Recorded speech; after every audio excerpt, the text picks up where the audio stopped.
Good people of the Grove. We are in First Corinthians chapter 10 for some growth group time. I am praying for you as you get together with your growth groups. I am hopeful for you as you continue to gather with the people that you hopefully have come to love. Whether you are a teenager or an adult, I hope and pray that this journey through First Corinthians so far has been fruitful. Today is really one of the more famous chapters in First Corinthians because you both have kind of this assurance that God's going to provide a way out of any temptation that we have. There's a warning in that, but there's an assurance. And then there's also this great statement at the end in verse 31 where it talks about do everything for the glory of God, whether you eat or whether you drink. And it's in that context of eating and drinking that we have a lot more than what we bargained for probably. So let me just kind of break down for us what's in this chapter just very briefly, and I don't want to get into too much detail, but there's two sections, right? One is kind of this warning from the past, like Paul recalls some events in Israel's history so that they can be instructed. They're written down for our instruction. Romans 15, verse 4 says that the Old Testament was preserved for us. This also says that here in 1 Corinthians 10. So it's important for us to understand the Old Testament was written down and preserved for our instruction. I'll get to more of that in just a moment. But he recalls some things in Israel's history, and he puts them down for us as warnings as what not to do. And then he kind of gives us not just some recollection, but some warnings, right? So he says, hey, don't fall into idolatry. Don't fall into sexual morality, just as the Israelites did. Don't fall into grumbling. Complaining about God's provision for us when we're in lack or when we're maybe didn't get exactly what we wanted. These things are not good. They are unholy in the sight of a holy God, and they are written down for our warning. That's the first half of this chapter. The second half then turns the page and goes, look, you're still wondering about idolatry and food. Flee from it. Don't put yourself in a position here where you got 1 foot underneath the table of demons and 1 foot underneath the table of the Lord. That is not going to be a place that Jesus welcomes you from. And so we have to understand that just as God dealt with sin in the past, he judged God's people, and they all died. Most of them, he says, he was not satisfied with them, angry with them. Just as with them, we also need to be careful that though we're baptized into the body, though we come to church, though we may participate in the Lord's Supper, we need to be careful that we don't have 1 foot in the world, so to speak, and 1 foot with Jesus and with the bride of Christ. That is a severe warning for us, and yet some really welcome assurance that God is going to provide a way out for us. So that's what we have in this passage. It's troubling. It should jar us. It should shake us from comfortability with unholiness, and it should also then instruct us in the ways forward, that we are to honor God in everything that we do. He just simplifies it all there in verse 31. All right, so let's get to these growth group questions. That's kind of an overview. Let's get to these growth group questions of what does this reveal about God? What does this reveal about humans or me? And then what must I do? If this is all true, I will do this. All right. I'm going to break this down very simply and hopefully quickly. What does this reveal about God? One, God wastes nothing. He wastes zero things. Like if you read through this first part of 1 Corinthians 10 and you go through and you start looking at all the details that are being referenced here out of the book of Numbers, particularly, out of the book of Exodus, chapter 32, right? I mean, he talks about the rock that was following them around was really Jesus. We just may look at that in the book of Numbers and go, okay, God provided for them through Moses with water from a rock. But he's saying no, that was actually Jesus providing for them. And he followed them throughout the desert, providing manna, providing quail, providing water. It was Christ himself that was there providing for them.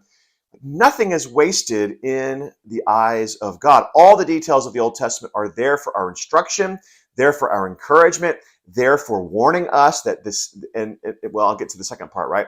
It's there. God wastes nothing. That's something we need to make note of. The second thing that it reveals about God is that God is the same yesterday, today, and forever. Why do I say that? You notice that Paul is referencing all these events about God's people to help us understand the kind of God we serve now in the church.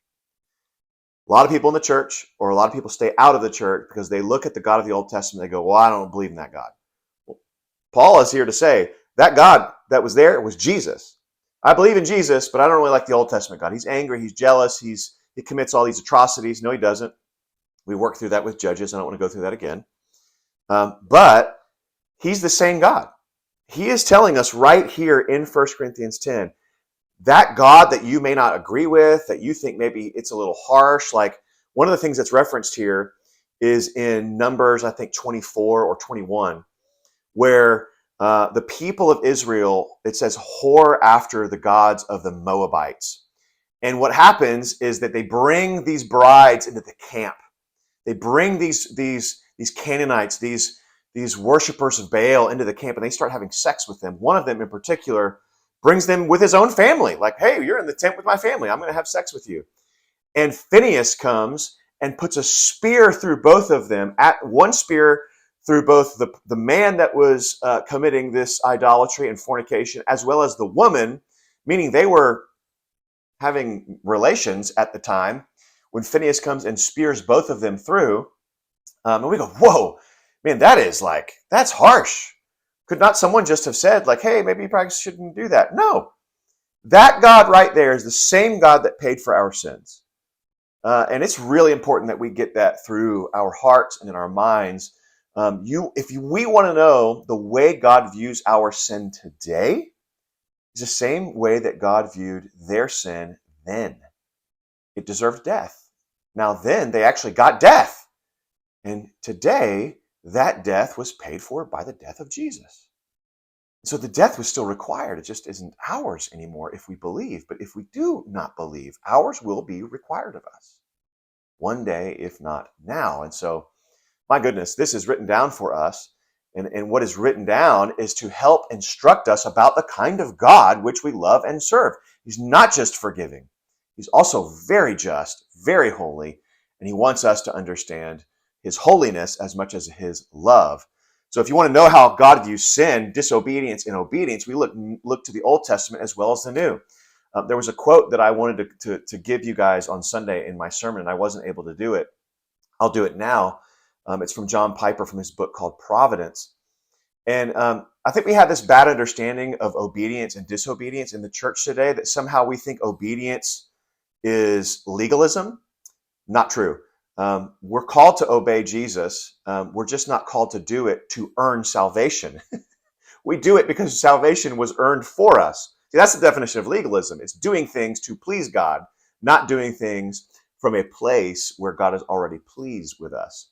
We want to honor God because we know that he's already blessed us with everything that we need. So this quote from John Piper, I think, is helpful. And it says this: we live under the new covenant, but the mark of that covenant, that new covenant, is not the absence of commands, but the blood-bought power to obey them. We need to understand that obedience is still super important to God, just as it was to Israel, so it is for now. That's why he says these things were written down for our instruction. It also, this final thing that reveals about who God is, he both warns us and assures us. In this chapter, especially the first part, he issues all sorts of warning, but he also gives us a promise, an assurance that he will help us out. In 1 Corinthians 10, verse 13, that we have a common temptation. If we want to know what temptation is before us, it's just like the people of old. Idolatry, sexual immorality, grumbling against God's provision. It's the same.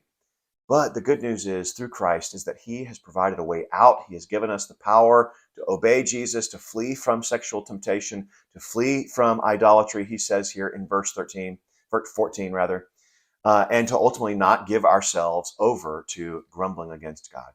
All right, so what does this reveal about us? Well, we have a tendency, number one, to separate ourselves from the saints of old. We somehow think that we are not, it would seem, common. We're somehow different from them. If we look at the Old Testament and think, well, I would never do that. Adam and Eve, they sinned in the garden. I don't know if I would ever do that. Yeah, we would. If they had the pillar of fire and the sea was parted, if I saw miracles like that, I don't think I would stray from God. Yes, we would. And we have seen miracles like that in Christ and in our own lives, and yet we still stray. We still are prone to forget. Our tendency is to separate ourselves from the common sins of humanity, but in fact, if we look real close, we are just like everyone else. Paul assures us we are doing those things that the Israelites did. We are tempted in every common way, just as it says here in chapter 10. Secondly, we have a tendency to downplay our sins. So apparently, it was the Corinthian practice for them to say, well, I mean, everything's lawful here. He goes on in verse 23 where he's like, all things are lawful. You'll notice that's a quote from the Corinthian church. And what they're saying here is like, hey, I'm free, man. Like, I can do whatever I want. This is all under the law. It's permissible, yeah, but it's not beneficial, Paul would say. And we've covered that in the last growth group video. So if you missed that, go back. And there's some pretty good conversation there. But ultimately, like, they're basically saying, what's the big deal here? I don't really believe in idols. I'm not really offering this food to an altar to idol. And what Paul is saying is, well, that may be true. And there are no such thing as really false gods or idols. And really, the food itself probably isn't unclean. What you have to understand is the spiritual significance underneath all of that is that demons are at play here. And so we need to be aware of the demonic activity behind idolatry, behind deception, behind sexual morality and idolatry and all these other things. We need to be aware of that, and we need to make sure that we don't downplay the spiritual reality, much less our own sins. Finally, what does it reveal about us? We forget that everything is to be done for the sake not only for God's glory in verse 31, but also for others' salvation. Look at verse 33, where it says, just as I try to please everyone in everything I do, not seeking my own advantage, but that of many, that they may be saved. And that, I think, brings us to what must I do? 1, I must not put Christ to the test, specifically in areas of idolatry, in areas of sexual immorality, and in areas of grumbling. If we want to know the standards to which God calls us, if we want to know how God feels about idolatry, sexual morality in particular, and grumbling, we need to go no further than the book of Exodus, particularly Exodus chapter 32. We need to go no further than the book of Numbers, particularly 11 and 14 and 21 and 24. I mean, just read the book of Numbers. If we get lost, read it all and understand God takes our sin very seriously. Little side note nugget here, that those who change sexual partners typically change sexual allegiances. I want you to note that.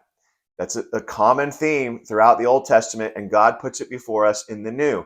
Your idolatry is usually linked to sexual activity. And so let us not forget that these things were written down, and we need to make sure that we shall not put Christ to the test. 1 Corinthians 11, which we're going to tackle next time, will tell us some of you died. Some of you are going to fall asleep because you are not examining yourselves, particularly when it comes to communion, putting your one foot underneath the table of Jesus and keeping another foot underneath the table of demons or the world. That is a serious thing that we need to make sure that we are aware of. Secondly, we are called not just to take heed and take warning, but also to glorify God in all things, especially in the small things of eating and drinking. You will note, and I've noted this many times, our world is infatuated with eating and drinking. Travel shows, eating shows, cooking shows, it's all we're about. And if we're not careful, we will overeat or undereat to the glory of ourselves, and we will not participate ultimately with Jesus when we do that.